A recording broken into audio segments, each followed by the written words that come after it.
โอเคนะครับเมื่อวานได้เทพื้นนะครับที่ทำฟุตติ้งเสาทั้ง4ข้างตอนนี้น่าจะประมาณสัก 60% แล้วโดยประมาณนะครับชั้นแรกช่องนี้ครับห่างกันอยู่ที่180 เซนช่องที่2ห่างกัน190 เซนนะครับก็นะครับแล้วก็ข้างล่างนะครับที่เป็นฐานตรงนี้ครับจะอยู่ที่30 เซนก็หมายถึงว่าจากตัวนี้ถึงตรงนี้นะครับ4 เมตรนะครับเนี่ยครับตรงนี้ช่องนี้4 เมตรนะครับก็จะมีเสาที่จะนั่นแหละครับก็ไปวางถัง 2,000 ลิตรขึ้นไปด้านบนแล้วจะมีหลังคาเป็นหลังคาเฉียงประมาณสัก20 องศาโดยประมาณเพื่อที่จะรองรับแผ่นโซลาร์เซลล์นะครับก็จะไม่มีปัญหาในเรื่องของการที่จะต้องมีแสงบังเนื่องจากต้นไม้ไม่มีนะครับหลังจากที่ทำเสร็จแล้วนะครับก็ผ่านไปประมาณสักเข้าสู่วันที่2นะครับตามที่เห็นในขณะนี้ก็เวลาประมาณสัก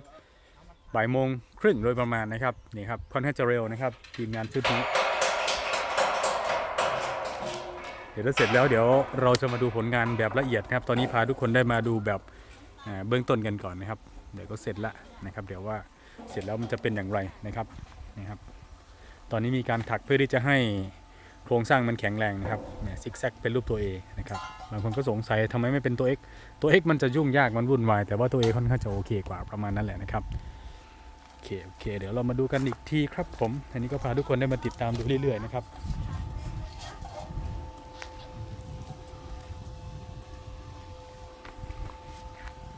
ไปอีกครึ่งเส้นเด้อ